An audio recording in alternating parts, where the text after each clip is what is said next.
Welcome back. Here's where you left off. Spoilers ahead for chapters 12 through 17 of Fourth Wing by Rebecca Yarros. Okay, so I don't know about you guys, but I want to throat punch Dean, Don, whatever the hell his name is. I hate Don. him. I thought I was kind of in between last time. I was like, I don't know, maybe he's okay. Now, after these last chapters we listened to, I hate him. I hate him. I want her to kick him in the balls. I feel like he's he became the replacement older brother for her. Yeah, right? But not like a nice one, not a good one. He's such a dick. He just keeps saying like, you're not good enough, basically. Every single time she talks to him, he's like, you're weak. You can't do anything. I'm like, what else did she... Okay, I wanted to compare this. Have you guys ever seen Legally Blonde? Yes. Okay, so the scene when Elle is like to her boyfriend that she's trying to get back, she like has this moment of realization where he's like, you're not good enough to get the internship or whatever. And she's like, I got into Harvard. Like, when am I going to be good enough for you? Exactly. I felt this moment in these chapters. I was like, that Violet had that moment of, oh, wow, I'm never going to be good enough for you. You're always going to think I'm weak. I just bonded with the biggest, toughest dragon, and yet you still think I'm too weak? Oh, my God, it made me so mad. Well, it's like if this is his pickup line to her, it's not working. It's time to change the whatever you're doing, line. man, is not working. Exactly. And it's kind of funny, though, because every time he does something dumb like that, she look at Mr. Z there, and he's just like, ooh. He's looking hotter by the minute. He can kill me, but he can kill me anytime. Well, the part that really got to me, the part that things switched for me for her, was when, Xaden is like, watch this. Ask him, would you have saved her if it meant breaking the rules? Wow, and he's like, that's no. a good one. And I'm like, too. oh, dude, you're gone now. You're done. As soon as he's like, no, I will not save her. And she's like, oh my God, I don't like you anymore. But hello. She's surprised, but not, because, she knows he's like that. But still, that's rough to hear. And then when he kisses her and she's like not feeling it at all, I thought that was very funny. I like that. That was very ultimate of her. Like, you're right. As soon as he kissed her, she's like, it's like kissing my brother. Yeah, right. It's really not fair. I think I'm good. I think it's time to move on now on this one. So, but unfortunately, why did he kiss her? Why did that have to happen? Like, it felt very forced in the moment, It's the right moment, Derek. Be romantic once it's in a like while. He wanted to say, hey, I'm doing this because I want you, even though I really shouldn't because it's against the rules or whatever. But I was glad that she was not having it. Okay, so toward the beginning, I really liked these chapters, by the way, because I really liked once we got into the world of the dragons, and now we know a lot more about dragons. I liked when they had to like walk across the presentation or whatever. Yeah. And I also liked that the dragons chose to kill those two people because they were annoying the hell out of me too. That's great. Was so funny. Yeah, it's kind of funny. It's like, okay, we'll get the annoying one in first, and I love to say you have to be at least 8 feet away from each other or something like that. Yeah. And it's like you have to. They're gonna know your personality, right? And when they saw the tiny one, right, and they're like, oh, this tiny one sucks, blah blah blah blah blah, and everyone's like, show you some respect, and next thing you know, it's like this 3 dickheads decide to kill the dragon, and the big one is like, you know what, you can't do that. And next thing you know, Zane is just at the other side of this opening and just like watching, right? Mm-hmm. And I love when they're not even supposed to give them any advice or anything like that, and he literally said, "Watch your back." And I love and the guy's like, you can't help her, blah blah blah blah, and his reply back is like, "I can comment." Yeah, I can do a commentary. Yeah, I can narrate it. Yeah. It doesn't mean anything. So I was like, yeah, something's gonna happen. I thought they're just gonna make it out right there, but it didn't. I love Very Game of Thrones style. Yeah. Again, I'm still going to keep complaining. There is no sexy times happening yet. There's moments now all the way to chapter 18 and still nothing. There was moments like that when they're in an open field like that with the dragons watching. I'll be like, I think that's the best part. I think that's the best time to like, you know what? But this just never happened. I'm like, well, that opening's gone. What I'm kind of confused by is that, like, why do they automatically think this little dragon is like useless? And I feel like everyone's just making these assumptions constantly. And I don't get that. Cause I mean, like, the dragons are magical. So, I mean, you don't know what ability this dragon has. And you honestly don't even know, just because it's small doesn't mean it's not strong. You don't know if it could. I am not really gauging how small this dragon is supposed to be, but I just feel like it was such an immediate assumption that they were making that, oh, this dragon is weak and stupid and needs to be killed. Like, okay. And then, yeah, like she said, why wouldn't you think that other dragons would defend their own? I feel like these three men are the dumbest men that, like, you sought out to kill a dragon while you're trying to bond with your own dragon. Do you not think that's going to come back on you? Like, I don't know. How is Jack even still alive? How is Jack even still alive? How's Jack even still alive? Oh, I don't know. Still, like, I don't know. It's like he runs away, doesn't get in trouble. The dragons know who he is. Yes. They know what he's done, right? I don't know how any dragon bonded with him, which I think they say that. Yeah, like, I'm saying that any dragon bonded good with point him. though, because I don't know how that's working out as well. But here's the thing that really annoys me. I was really hoping, this is just me, I was really hoping that she bonded just the tiny dragon only. That'll be the ultimate insult. That'll be the amazing thing. It's nice that she bonded to the biggest dragon there, but it'll be a lot better if she only bonded with the small one. Because I feel like that's what they were expecting, because, you know, like, oh, you can bond with her because she's weak and useless. Yeah. So, I mean, I'm glad she did bond with her, because I'm hoping that it's going to show that little one is not weak and useless like Violet. I'm like, what does Violet need to do to prove herself? Because I feel like she keeps consistently trying to prove herself, and she's doing it, and everyone is still like, oh, you're weak and you suck. And I'm like, what else does she need to do? She needs. Well, I mean, to she's slay sitting there the and whole she's army defending. And be like, I think what she needs to do is she just needs to go there and just kill half the first years and some of the second years, and be like, I think she just. Am I done trying to prove myself?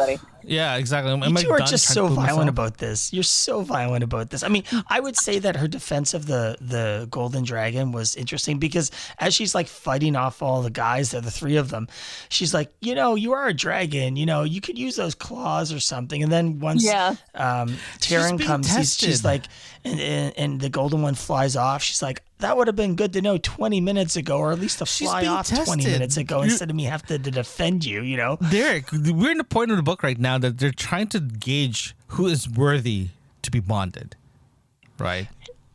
So the golden was testing her. That's your whole thing. Like, let's see if she survives. I'm just gonna fly off now and be like, oh crap, there's nothing there. But remember, even the big dragon even said that we're here to see if you're worthy to bond, and she defended the small dragon, right, against three people bigger than her, right, and she did exactly what she was doing. She did not hesitate. She didn't waver. All of this should be a lesson to everybody, that it's not the most strongest. It's not the biggest and baddest. It's these dragons, you know, are they choose for different reasons.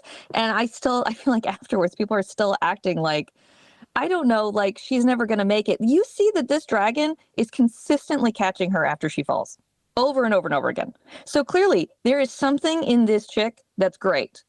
And no one seems to like care or acknowledge that. I'm like, we don't even know exactly why, but he likes her enough that he keeps catching her and not just letting her fall to her death like all of the other dragons are doing. So obviously there's something special about Violet. I feel like nobody's acknowledging that. I have one other issue about names. Okay, so this is about the author. I cannot stand when authors do this and they choose a name that is too similar to another character's name. So I was having a hard time with the dragon's name, because then there's the bad guy, who also has a similar T name. I'm like, what are you doing? Why couldn't you make those more different? I kept them referring to the bad guy as like Tintin, and then I was referring to the dragon as like Terry, because it was the only way in my brain I could separate them. I still don't even remember what their names are. I had the same issues too. I had the same issues too, because I was trying to remember their names, and when the author decided to shorten their names to make it easier for me to remember, I still don't remember it. I'm like, Thanks So we're just going to call the big dragon Mr. T, okay? Big dragon is Mr. T. Golden is Goldie, okay? Yeah, Golden that works. Goldie. That works for me. But how about you call So we got Mr. What is the bad guy's name? Mr. T. No. Mr. T's the her big dragon there. Although I have to say, I do enjoy his internal monologue the most so far. Like, I love his internal monologue where he just comes into her thoughts and he intrudes, and she's like, damn, I forgot you could do that, and you're like not even here. I freaking love that. It's like one of my favorite parts of the book. Yeah, I do too. Yeah, it's the fun thing about the whole thing. If you have both dragons in your head constantly, right? And this is how bonded's supposed to be, and they're literally reading each other's thoughts. And the weird thing about it, every time they talk to each other, when she replies back, does she reply back while thinking about it, or she actually say it? Right, because right now, as far as I know, thinking, but yeah, because as far as I know, none of the characters literally say, "Who are you talking to?" Right? Yeah, right. No one's responding that way, so I'm assuming she's saying it back in her head. Yeah. So what is the bad guy's name? It's like tinnitus or something. I don't know. Tinnitus sounds good. Sounds close. Tinnitus. Timothy. Right? His name is Timothy. Let's just call him Timothy for now until we figure it out. Tim. There's always a Tim. Oh my God. So basically, if we ever interview Rebecca Yarros, she's going to be like, "Come on, guys, you're really hard on my naming conventions." Like, yes, pretty much. I'm like, because I cannot seem to remember anyone's name. I'm hoping I will by the end of this book, but so far, nothing's sticking in my head. Well, right now, we'll make this official. Rebecca, if you want to come talk to us, drop us a line. We're willing to talk to you and have a deep conversation about naming convention. And I want to ask her why she picked these names. I had this in the Sookie Stackhouse books that I really like. She did this. She has one character named Alcide, and then another side character that's not that important named Alcee. I'm like, why? Why are you picking names so close together? I just don't like. These are all made up names. You can make up whatever name you want. Why are you picking names that sound so similar? It's a typo, and the typo sticked. That is possible. Yeah. Let's talk about I do want to talk about the way that she actually handled those three guys. Mm-hmm. She ended up using everything that she got, and she was still injured, right? And she used her knives, right? And no one helped her. Even the dragons didn't even help her at all. Right, and the mentality of those three guys is like, the dragon's weak. She's gonna cause deaths, right? And when she showed up and tried to save the dragon, right? And they's like, oh, okay, might as well get 2 for 1 now. It's a 2 for 1 deal, right? And Zane was just there watching. Right. And the question I have for both of you guys, you think he did the right thing, just stay back and just watch, and we found out that Mr. T and his dragon are bonded as well too. There's 2 questions I have. What do you think about the fight scene and how she actually handled stuff? And the second question, you think the 2 dragons are bonded? You think those 2 will be bonded based on they're bonded to their dragons? You know what I mean? Yeah. I liked that whole fight scene because I like that, she always shows that she works smarter, not harder. And, the dagger into the shoulder, knowing exactly like where to hit them and everything. I'm sure that Mr. Z is probably wrestling with that, because I imagine, which what they say later is that his dragon is the one that called Mr. T because she is fond of Goldie. And so she liked the fact that Violet was, protecting her. But she did say there was one moment that he seemed like he was going to intervene. And that's what's making her now like him more than, the other ones. And I think this is definitely going to be very interesting going forward with the 2 dragons being bonded, and what is that going to do for her and Mr. Z. And I'm excited. I'm excited about that. Well, let me ask you. So let's first answer Leonard's first question there. Let's talk about the fight scene. So I enjoyed when she's like running up and she's like, shoo, go away. And she's like, oh, I'm talking to a dragon. Oh, I probably shouldn't do that. And then when she's in the fight, I enjoy the banter back and forth. And she's like, a little help here. You're a freaking dragon. You could whatever. And then the most help she gets is just her snarling at somebody to startle him for a moment. But I agree where, Xaden we'll use the word name. Following the rules, generally speaking. But he's also bonded with his dragon. His dragon is basically like fond of Goldie. So, his dragon probably has some influence over him. She's like, go ahead, help her out. He's like, for the love of God, do I have to? Kind of thing, So he's helping her out, sure. But he's not breaking the rules. As we said before, he's talking about, I can narrate. He's not actually doing anything, right? But then when Mr. T shows up, he takes out, I can't remember the guy's name. He takes out one of the annoying characters or whatever, after she's sort of fought all of them off, and he just shows up and does the bare minimum possible to save her in the end after she's gone through all this. But I think it shows her desire, her willingness to protect, and it's Mr. T's decisioning because of what she's done to bond with her. That's like, because obviously it's not because she's immensely strong or whatever. It's the fact he was willing to protect the dragon. Well, and so forth. All of it, like you said, Leonard, it is a test. I mean, she's being tested constantly, and I liked that they say that later. They say, like that you showed this courage or whatever by protecting Goldie, and that the other dragon doesn't like bullies. So I think that, they let her do her thing because that ended up proving her to be worthy. I thought that was a cool thing. Yeah, it's nice to see that kind of because remember, for the past couple of episodes, we've been seeing her being defeated. She's using her brains to fight. Mm-hmm. This is the first time we actually see her fight in real world, fighting that her life is actually on the line. Right? She really needs to learn to kill people, though. Yeah, that's the only thing. she's getting there. A couple more chapters, she'll probably start killing people. But I hope so. Yeah, same here. But for me, I kind of like that part of the fight because she still shows her weaknesses and her strength. Right? At the same time, too, she went against 3 big guys. Right? And she sprained her ankle. I think. Yeah, she sprained her ankle or something happened to her ankle or her knees. She was still not very proficient with her knife skills, but it's a lot better now. Even her friend from the library said, "Oh, you look a lot stronger now, a lot more leaner," right? So there is a change on her physically and mentally as well. But at the same time, she's still trying to figure out how to do things, right? Mm-hmm. And it just shows a progression of her journey. Right. Oh, and I like that Goldie said, basically like, why were you still there? Why didn't you fly away or whatever? And she said something like, well, maybe I was trying to save you. Yes. And I was like, that's true, because if Goldie stayed there, then she knows that, Z Dragon would call T Dragon. So maybe she knew all that was going to happen. So she stayed there so T Dragon would come and save Violet. I don't know if I agree with that.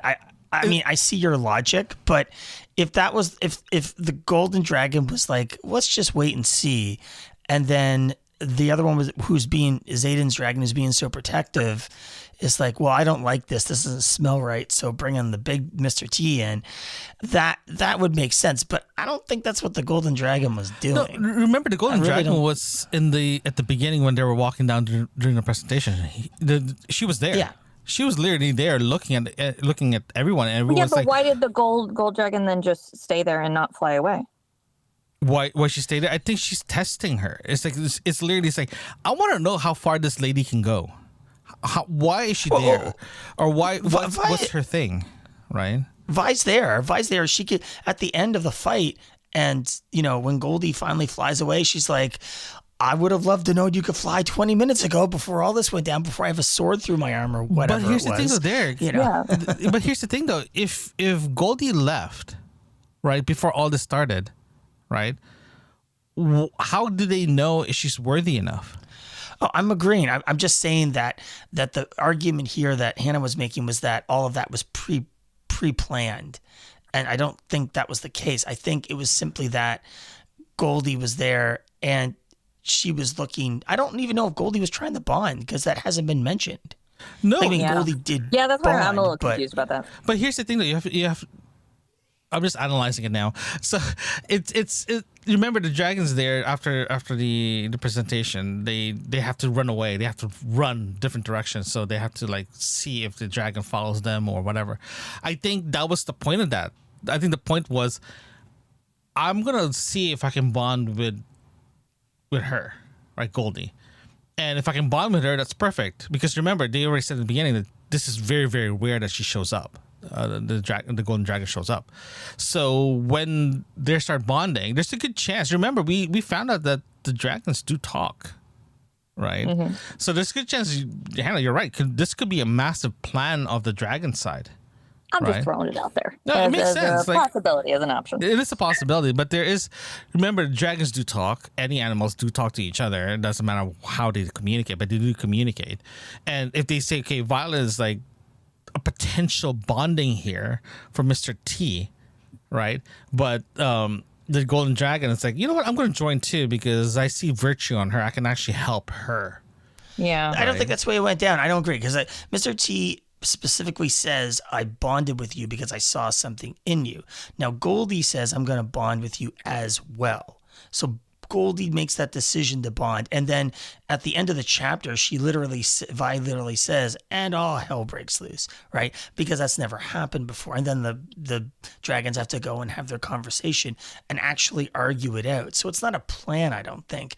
I think it was just a moment where Goldie is like, yeah, that sounds like a good plan. Like, I want to bond with her too. And so then everybody's like, what do we do now? But Derek, in the next chapter. But you literally said you just literally like, you said it correctly. It's like hell breaks loose because both of them wants to bond.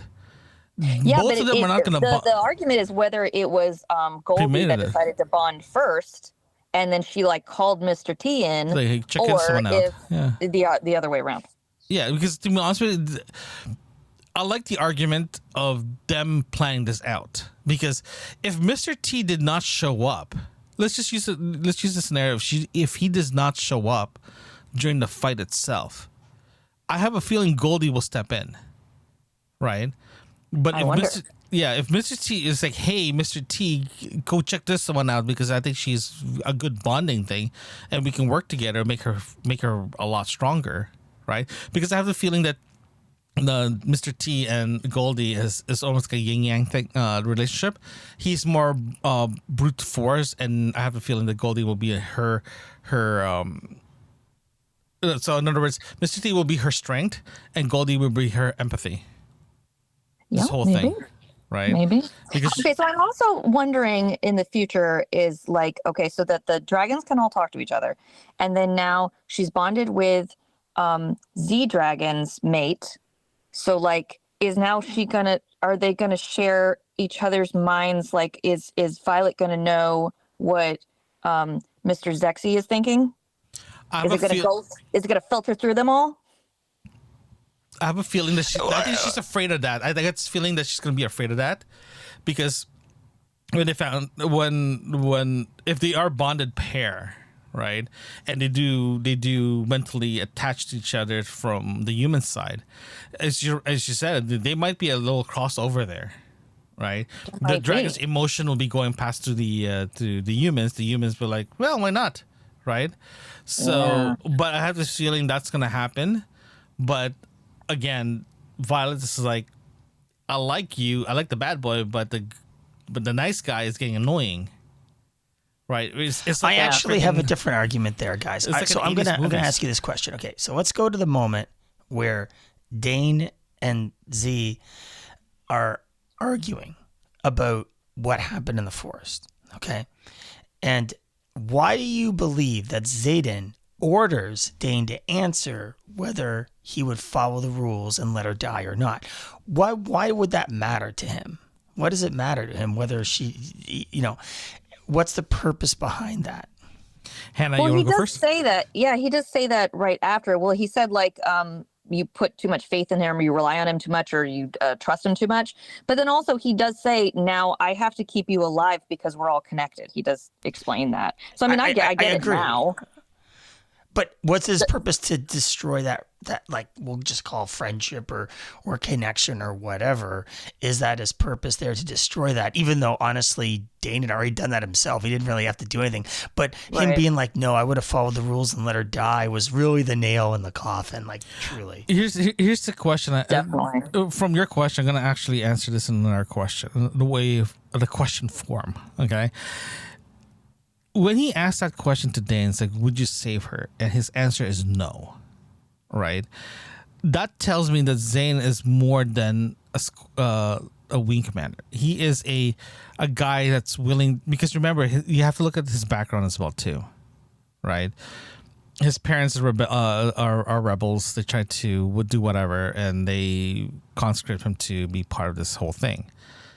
His mental and emotional is way different than Dane's. Dane was there for a purpose, to serve, right? He's there trying to survive, and the only way he can survive with her dragon is to make sure she's safe, right? So now you have this two conflict of mentality here. Dane is more like follow the rules, but at the same time I want to save Violet, but I can't do it because I'm breaking the rules. Him, I can save her. I should save her, but why should I? Because he killed her parents, killed my parents. Right, so it's sort of like what he's more. He can adapt.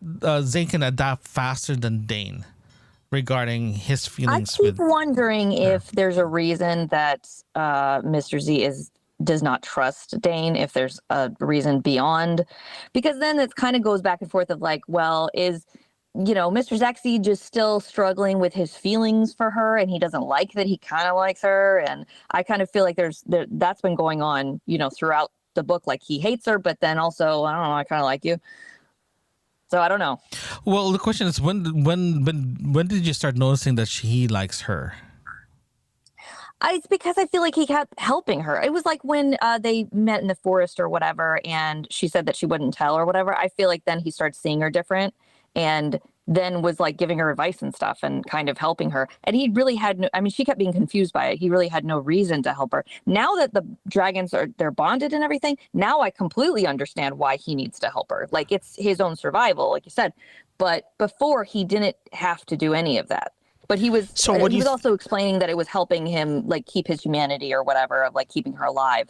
But I still felt like maybe he kind of liked her too, Well, he is doing his job though.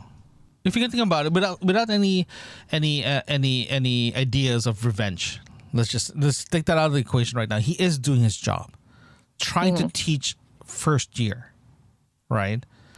But now he has a purpose, though. He has a selfish now he has a reason purpose to keep now her, he has keep a her purpose. alive. Yeah. Now he has a purpose to keep him alive. But even with having in that fight. In that fight, in the sparring, he did not have to teach her in such an erotic way, is what I'm saying.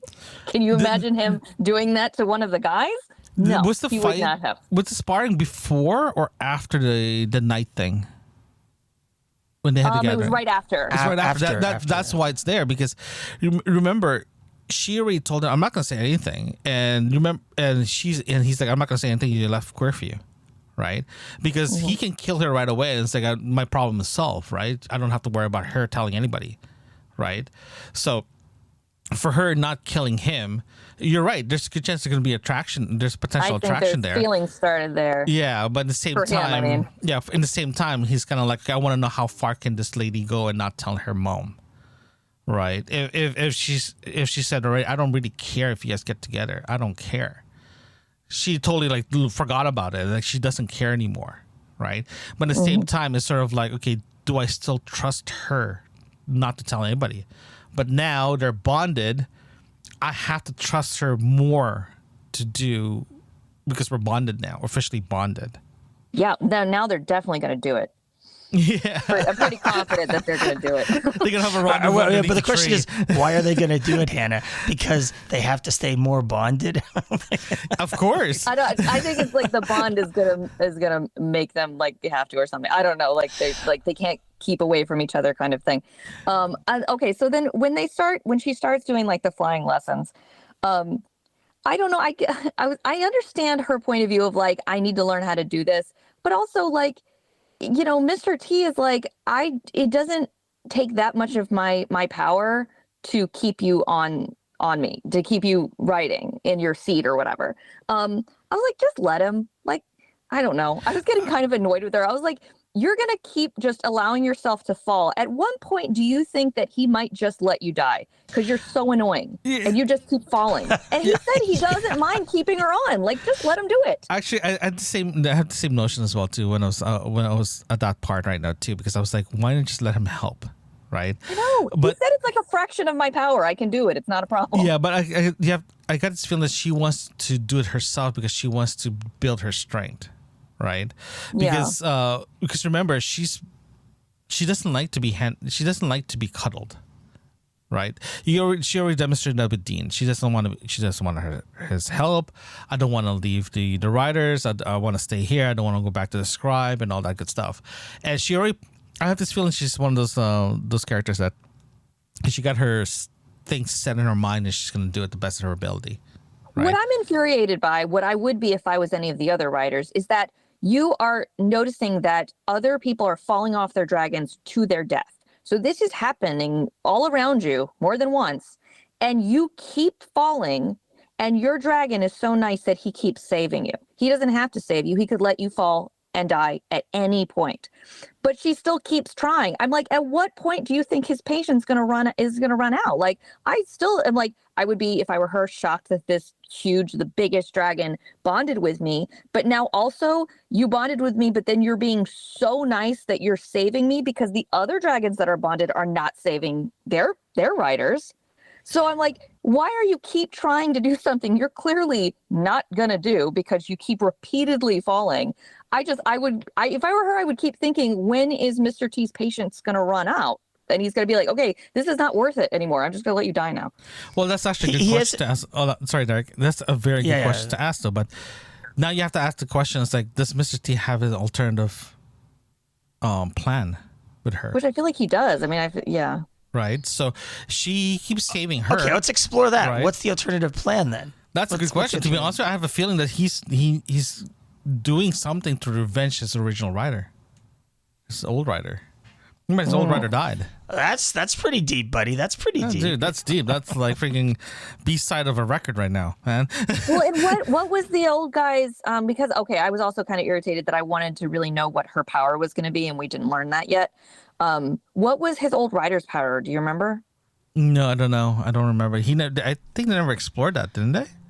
I thought. Well, I actually, I went back and I had a look at the original one was so when her mother has the storm power, and Mira's one isn't mentioned there. What Mira has there, but the interesting thing is they put it on her back.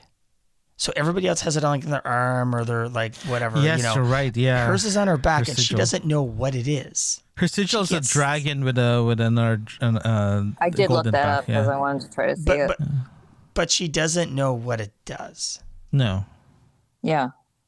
I think her power would be. So what do you guys think it does? Well, I feel like you're giving us clues right now. I know, Derek. No. I'm not. No, I'm not. I actually genuinely want to know.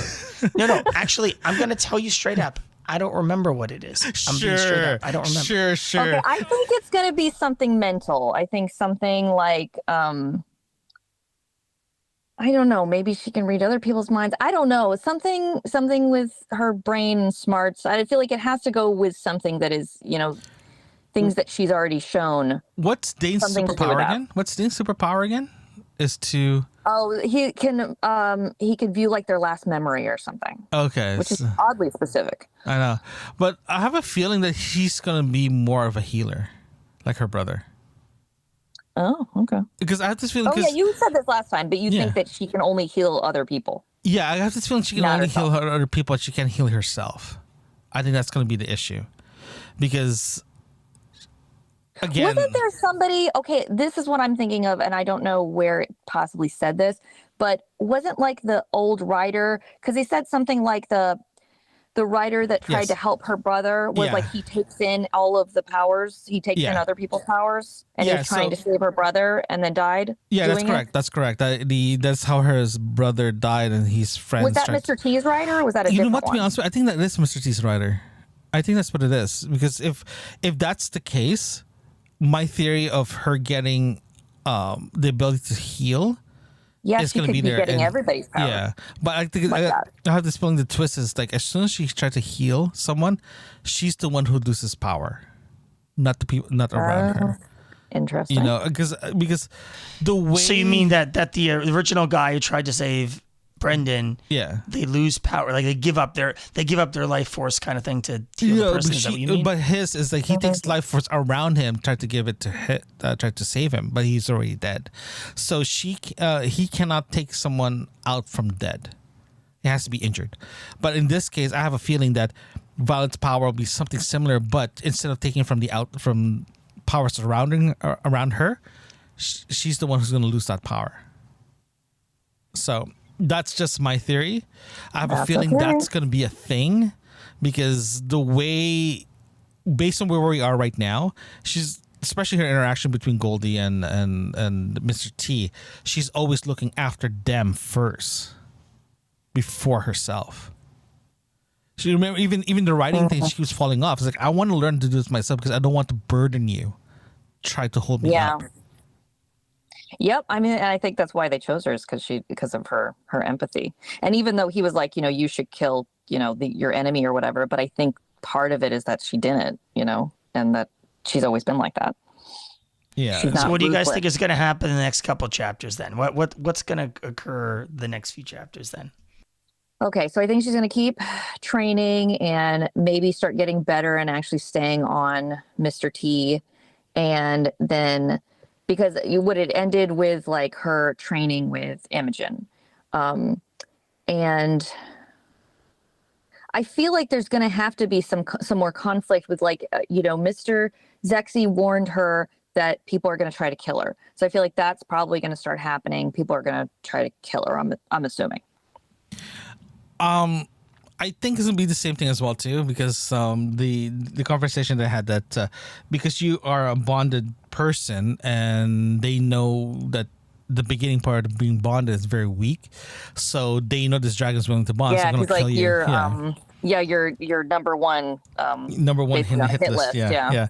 So I have a feeling that there's gonna be a lot of fighting after that. Let's try to get her, but you have to think about it this way: everyone only has one dragon. She has two. Right. And Goldie is small enough that she can follow her like a puppy. Right. So that's really cute.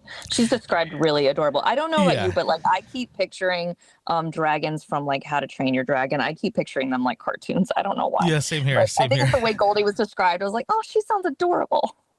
The same here. So they said she didn't have claws and she was small. Yeah, she has claws. So I mean, she's like, larger than a person. But I mean, if three guys think they can take her down, maybe she's like twice the size of a man. No, two or three times the size of a man, or something like that. But she can't be that big. Yeah. So they think they can physically take her down. What size she was, because they were saying that she cannot hold a rider. But I was like, not even Violet, who is described as very tiny and petite. So I'm like, she has to be small enough for them to think she can't even hold Violet. I was like, that's what I'm thinking too, because if this is why at the beginning when they started mentioning Goldie, I'm like, oh, she's gonna bond with that dragon because they're practically the same size, right? So if this is why I'm kind of like, oh, she bonded with the biggest dragon. I'm like, well, that kind of sucked because it'll be cool to have the small one, Yeah, they did immediately say that she couldn't even hold Violet, like she was that small. Yeah, but the thing is, you're right, because they don't know what the dragon is capable of doing. They don't know. Yeah, they made a whole lot of assumptions, I thought. Yeah, exactly. So that's what I'm kind of like, But for me, my prediction for the next one will be there's gonna be a lot of chaos, in my opinion. In the same time, too, it's gonna be a lot of like, don't turn your back on people. I hope she's going to kill someone. Do you think she's going to kill someone? God, I want to. I would really want her to. I want her to kill her first person and have this massive like regret. You're such a bloodluster, Leonard. You're such a bloodluster. It's just terrible. It's correct though. No, if you come to think about it, like everyone's dying. Everyone's being killed. right? But she needs to defend herself. Right now, she's defending her based on just injuring them and poisoning them, and the point that they're not going to die. Well, maybe Okay, that's right. maybe that's her shtick. Maybe that's her thing that's going to last throughout all of the books or the entire book, is that she never actually kills someone. That would be God, if I want to read Mother Teresa, I'll just read her biography, and watch Game of Thrones on the side. Blood. We want blood. Exactly. So you guys are really going out there, but No, So I have. if you have a title Fourth Wing with a bunch of dragons, of course you want someone to die. That is not the Disney character here. So I have one last question for Hannah as sort of a theory proposing, because she came in really strong with this Dane hating thing. So let me ask you, just as a thought experiment, what if Dane saying that he would not protect Vi would have been because he follows the rules, is not actually how he felt, but because he follows the rules, what else is he going to say to Xaden, because it's his wing leader? So what else would he say? And then right after that, he goes and, is kissing Vi, right? So so do you think that, as a theory of Dane being like privately like, I would totally save you, but I got to talk about it in front of my wing commander, follow the rules, since he is a rule follower, do you think that was a fair assessment? That's full of BS right there. Well, I would actually think that if he didn't come back to her and was like, I should never have kissed you. Like, okay, no, you are just a rule following little pansy, fine. Because he had the opportunity to say that. He had the opportunity in that moment, but he came back and said, I should never have kissed you. Maybe in a different situation we could be together. But, I was like, oh, whatever. I was glad that she was as mad with him as I was. So yeah, I'm not sure I could get on board with that. I figured that would be your response. I wanted to hear. How about this question, though? How about this question? This is a very simple question. What happened if Dane said, yeah, I'll save her? What do you think was going to happen? Yeah, what would have happened then? How would Mr. Z respond to that? Right. I mean, we always talk about, Xaden being the bad boy and Dane being the good guy, and like this whole dynamic of, the bad boy and all that. And I mean, honestly, that's where Rebecca's writing is in there. And I don't see it changing. I mean, honestly, especially after these chapters, Dane was basically like the good boy who always follows the rules, and it's not good enough, And don't get me wrong, I'm not defending Dane here in that way. What You're I'm saying defending is him. that You're literally defending his no. his thing about. I don't know. I I'm keep just wondering saying, if like, he's going to turn into more of a bad guy, like in Violet's point of view anyway.